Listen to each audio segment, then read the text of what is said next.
നമസ്കാരം. രാഹുൽ ഗാന്ധിക്ക് ഇന്നും ഒരു കരുത്തനായ നേതാവാകാൻ കഴിഞ്ഞിട്ടില്ല എന്നതിനുള്ള ഏറ്റവും വലിയ ഉദാഹരണമാണ് ബീഹാറിലെ മഹാസഖ്യത്തിനേറ്റ തിരിച്ചടി. എന്തായാലും അതെങ്ങനെയെന്നൊക്കെ വിശദീകരിക്കുന്നതിന് മുമ്പ് ചാനൽ ഒന്ന് സബ്സ്ക്രൈബ് ചെയ്തിട്ടുള്ളൂ. ബീഹാറിൽ വലിയ ഭൂരിപക്ഷത്തിലാണ് വീണ്ടും NDA അധികാരത്തിലെത്തിയത്. മഹാസഖ്യത്തിന് കിട്ടിയത് വെറും 35 സീറ്റാണെങ്കിൽ NDAക്ക് 202 സീറ്റുകൾ കിട്ടുന്ന കാഴ്ച നമ്മൾ കണ്ടു. മാധ്യമങ്ങളിലൊക്കെ വലിയ രീതിയിൽ തന്നെ മഹാസഖ്യം വലിയ നേട്ടമുണ്ടാക്കും എന്നൊക്കെയല്ലേ പറഞ്ഞിരുന്നത്.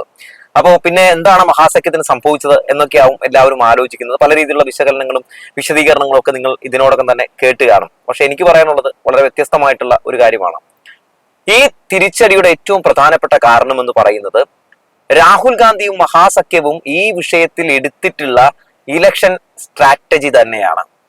തിരഞ്ഞെടുപ്പ് അടുക്കുമ്പോൾ, അതായത് തെരഞ്ഞെടുപ്പിന് കുറച്ച് മാസങ്ങൾ മാത്രം ബാക്കി നിൽക്കെ ജനങ്ങളുടെ കണ്ണിൽ പൊടിയിടാൻ വേണ്ടി ഇറങ്ങിയിട്ടുണ്ടെങ്കിൽ എന്ത് സംഭവിക്കും എന്നതിനുള്ള ഏറ്റവും വലിയ ഉദാഹരണമാണ് നമ്മൾ ബീഹാറിൽ കണ്ടത്.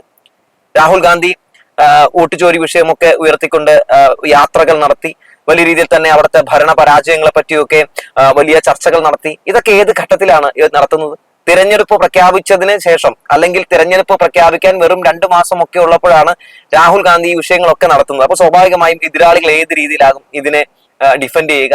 തിരഞ്ഞെടുപ്പ് അടുത്തപ്പോൾ കോൺഗ്രസ് പറയുന്ന പെരുന്നുണയാണ്, മഹാസഖ്യം പറയുന്ന പെരുന്നുണയാണ്. എന്തുകൊണ്ട് ഇവർ ഇതിനു മുമ്പ് ഇത്തരം കാര്യങ്ങൾ ഉന്നയിച്ചില്ല? ഇത് തന്നെയാണ് നമ്മൾ നേരത്തെയും ഉയർന്നു കേട്ടത്. ഈ മുമ്പ് എന്തുകൊണ്ട് ഉന്നയിച്ചില്ല എന്ന് പറയുന്ന ആ ചോദ്യം തന്നെയാണ് വോട്ടർമാർക്കിടയിലേക്ക് വലിയ രീതിയിൽ തന്നെ ഇറങ്ങി ചെല്ലുന്നത്. അവരും ചിന്തിക്കും, ശരിയാണല്ലോ, ഇത്ര നാളുണ്ടായിട്ട് എന്തുകൊണ്ടാണ് ഇവർ ഈ സമയത്ത് ഇത് ഉന്നയിക്കുന്നതെന്ന്. എന്നാൽ ഈ വിഷയങ്ങൾ തിരഞ്ഞെടുപ്പിന് മുന്നേ, അതായത് തിരഞ്ഞെടുപ്പിന് മുന്നേ എന്ന് പറയുന്നത് 1 വർഷത്തിന് മുമ്പൊക്കെ ഈ സംഭവങ്ങളൊക്കെ ഉന്നയിക്കുകയും സജീവമായി ഈ പറയുന്ന വോട്ടർമാർക്കിടയിൽ ഇറങ്ങി പ്രവർത്തിക്കുകയും ഒക്കെ ചെയ്തിരുന്നെങ്കിൽ എത്ര മനോഹരമായ ഒരു വിജയം മഹാസഖ്യത്തിന് ലഭിക്കുമായിരുന്നു. അവിടെ ഇടതു പാർട്ടികൾ നടത്തിയിട്ടുള്ള പ്രവർത്തനങ്ങൾ അഭിനന്ദനാർഹമാണ്. പക്ഷെ ഇവിടെ കാണേണ്ട ഒരു പ്രധാനപ്പെട്ട കാര്യം, ഈ തെരഞ്ഞെടുപ്പിൽ ഏറ്റവും എടുത്തു പറയേണ്ട ഒരു കാര്യം, അതായത് 2 അക്കം പോലും പിന്നിടാൻ കോൺഗ്രസിന് കഴിഞ്ഞില്ല എന്നുള്ളതാണ്. 2 അക്കം പിന്നിടാൻ കഴിഞ്ഞില്ല എന്ന് മാത്രമല്ല, കഴിഞ്ഞ തവണ 70 സീറ്റ് ചോദിച്ചു, എന്നിട്ട് ലഭിച്ചത് 70 സീറ്റിൽ മത്സരിച്ച് 19 സീറ്റ് മാത്രമാണ് അവർക്ക് കിട്ടുന്ന കാഴ്ച നമ്മൾ കണ്ടത്. അതായത് കോൺഗ്രസ് ദുർബലപ്പെടുന്നു എന്ന ഒരു കാര്യം നമുക്കിവിടെ കാണാൻ സാധിക്കുകയാണ്. കോൺഗ്രസ് ഇനി ആകെ കേരളത്തിൽ മാത്രമേ ഉള്ളൂ എന്ന് വേണമെങ്കിൽ പറയാം. ആ ഒരു അവസ്ഥയിലേക്ക് കൊണ്ടുപോയി എത്തിച്ച ആരാണ്? ഈ രാഹുൽ ഗാന്ധി തന്നെയാണ്. നമുക്ക് ഒരുപാട് സുഹൃത്തുക്കൾ ബീഹാറിലൊക്കെ ഉണ്ട് കേട്ടോ.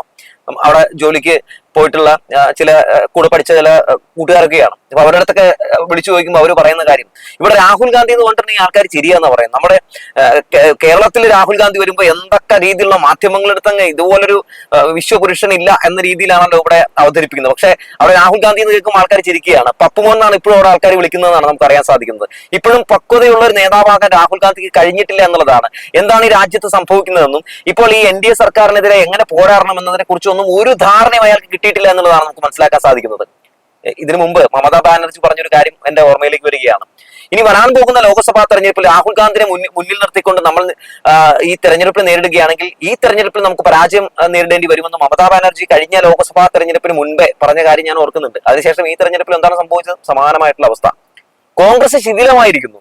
കോൺഗ്രസിനെ ഒന്ന് പഴയതുപോലെ എങ്ങനെ വളർത്തിക്കൊണ്ട് വരണം എന്നതിനെ പറ്റി ധാരണയുള്ള ആരും തന്നെ ഇപ്പൊ ഇല്ല എന്നുള്ളതാണ്. ഇത് മല്ലികാർജുൻ ഖർഗെയുടെ പരാജയമാണ്, ഇത് രാഹുൽ ഗാന്ധിയുടെ പരാജയമാണ്, ഇത് KC വേണുഗോപാലിന്റെ പരാജയമാണ്. അങ്ങനെ പലരുടെയും പരാജയമാണ്. ഇവർ ഏറ്റവും വലിയ പ്രശ്നം എന്താ പറയൂ? തെരഞ്ഞെടുപ്പ് പ്രഖ്യാപിച്ചു കഴിയുമ്പോൾ പിന്നെ സീറ്റിന് വേണ്ടിയുള്ള അടിയാണ്. ഈ അടി മാധ്യമങ്ങൾ വലിയ രീതിയിൽ തന്നെ ചർച്ച ചെയ്യും.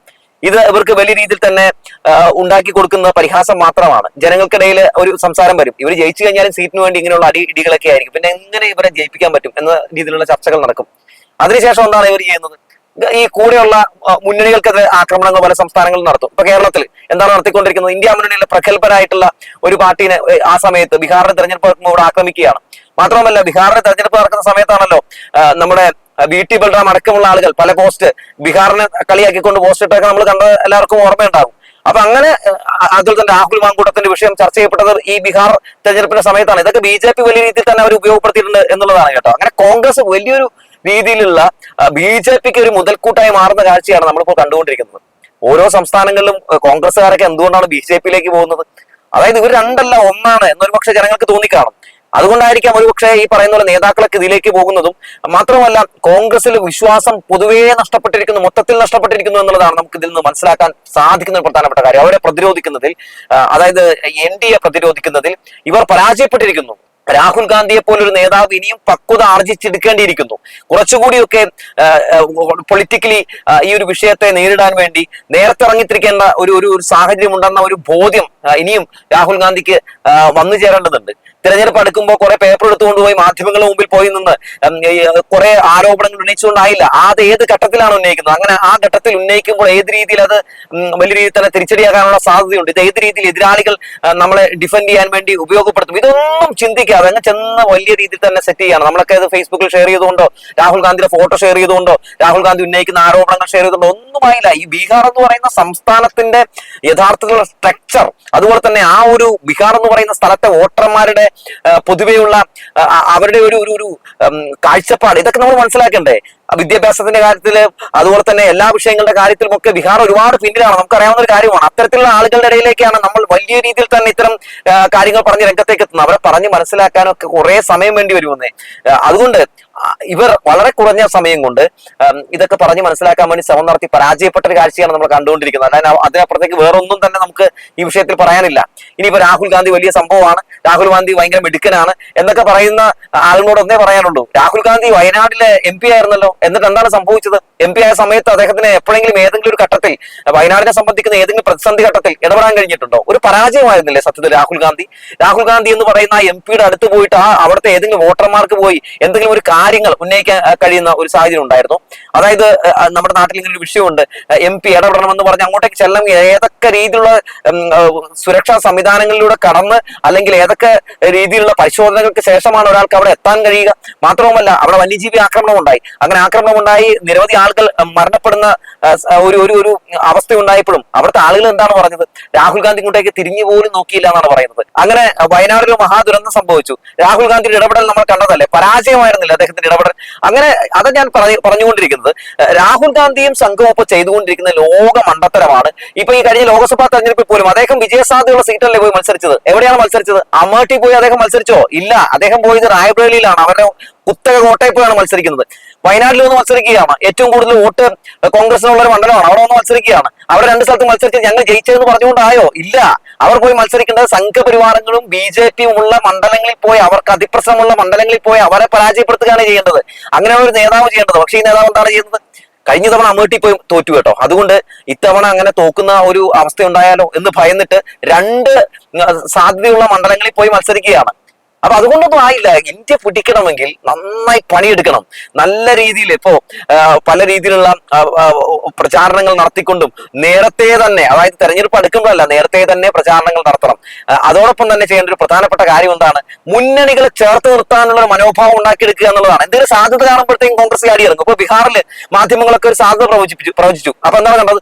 അവരെ വേഗം ചാടി ഇറങ്ങിയിട്ട് പറയണം ഞങ്ങൾക്ക് സീറ്റ് വേണം, ഞങ്ങൾക്ക് ഇത്ര സീറ്റ് വേണം, അത്ര സീറ്റ് വേണം എന്ന് പറഞ്ഞ് വോട്ട് അടി തുടങ്ങി. അപ്പോഴേ നമ്മൾ മനസ്സിലാക്കിയതാണ്, ഞാൻ അന്നേ ഇതുപോലെ തന്നെ ഒരു ലൈവിൽ പറഞ്ഞതാണ്, ഇത് അവസാനം കൊണ്ടുപോയി എത്തിക്കുന്നത് വലിയ പ്രതിസന്ധിയിലായിരിക്കും എന്ന് അപ്പോഴേ തന്നെ പറഞ്ഞതാണ്. അതുപോലെ തന്നെ സംഭവിച്ചിരിക്കുന്നത്. അതുകൊണ്ട് എനിക്ക് അതിശയമൊന്നും തോന്നുന്നില്ല. രാഹുൽ ഗാന്ധിയെ മുന്നിൽ വെച്ചുകൊണ്ട് ഇനിയും മുന്നോട്ട് പോയിട്ടുണ്ടെങ്കിൽ നടക്കാൻ പോകുന്ന സംഭവങ്ങൾ എന്തൊക്കെയാണെന്ന് നമുക്കൊന്ന് മനസ്സിലാക്കാവുന്നതേ ഉള്ളൂ. ഇടത് നേതാക്കളിൽ, ഇടത് പാർട്ടികളിൽ വലിയ രീതിയിൽ തന്നെ ആളുകൾക്ക് വിശ്വാസം വരുന്ന ഒരു കാഴ്ച ഈ തെരഞ്ഞെടുപ്പോടുകൂടി തന്നെ നമുക്ക് മനസ്സിലാക്കാൻ സാധിച്ചിട്ടുണ്ട് കേട്ടോ. ഇപ്പൊ തന്നെ വിഭൂതിപൂരിൽ അവിടുത്തെ സിറ്റിംഗ് MLA വീണ്ടും ജയിക്കുകയാണ്, ഇടതുപക്ഷത്തിന്റെ MLA ആണ്. അദ്ദേഹം 10,000-ലധികം വോട്ടിന്റെ ഭൂരിപക്ഷത്തിൽ ജയിക്കുകയാണ്. എന്തുകൊണ്ടാണ്? സംഘപരിവാറിനെതിരെ, BJPക്കെതിരെ അതിശക്തമായ ശബ്ദം ഉയർത്താൻ കഴിയുന്ന ഒരേ ഒരു പ്രസ്ഥാനം അത് ഇടതുപക്ഷമാണെന്ന് മനസ്സിലാക്കുകയാണ്. എന്നിട്ടും ഈ ഇടതുപക്ഷം ഇന്ത്യ മുന്നണിക്കൊപ്പം നിൽക്കുന്നു, മഹാസഖ്യത്തിനൊപ്പം നിൽക്കുന്നു, BJPയോട് മൃദു സമീപനം പുലർത്തുന്ന കോൺഗ്രസിനെ ഒരു രീതിയിൽ വിമർശിക്കാതെ കൂടെ നിൽക്കുന്നു. ഇതൊക്കെ നമ്മൾ കണ്ടുകൊണ്ടിരിക്കുകയാണ്. അപ്പോഴും ഈ ഒരു ഇടതു മുന്നണിയെ പ്രകോപിപ്പിച്ചുകൊണ്ട് ഇവരെന്താണ് കാണിച്ചു കൂട്ടുന്നതെന്ന് എനിക്ക് മനസ്സിലാകുന്നില്ല. എന്തായാലും മഹാസഖ്യത്തിന്റെ എല്ലാ ഷോട്ടും, എല്ലാ സർജിക്കൽ സ്ട്രൈക്കും വലിയ രീതിയിൽ തന്നെ പരാജയമായി മാറി. പരാജയത്തിന് കാരണം, ഉത്തരവാദി അത് രാഹുൽ ഗാന്ധി തന്നെയാണ്. ഇനി രാഹുൽ ഗാന്ധിക്ക് ചെയ്യാൻ പറ്റുന്ന ഒരു കാര്യമുണ്ട്. ഇലക്ഷൻ കഴിഞ്ഞല്ലോ, ഇനി പട്ടായിട്ട് പോയിട്ട് അടുത്ത ഇലക്ഷൻ ആവുമ്പോൾ വരിക, എന്നിട്ട് ഒരു 2 ദിവസം മുന്നേ ഇതുപോലെ കുറെ പേപ്പറായിട്ട് ഇറങ്ങിത്തിരിക്കുക എന്ന് മാത്രമേ പറയാനുള്ളൂ. എന്നാലും വല്ലാത്തൊരു ദുരന്തം തന്നെ എന്ന് പറഞ്ഞു വെക്കുകയാണ്.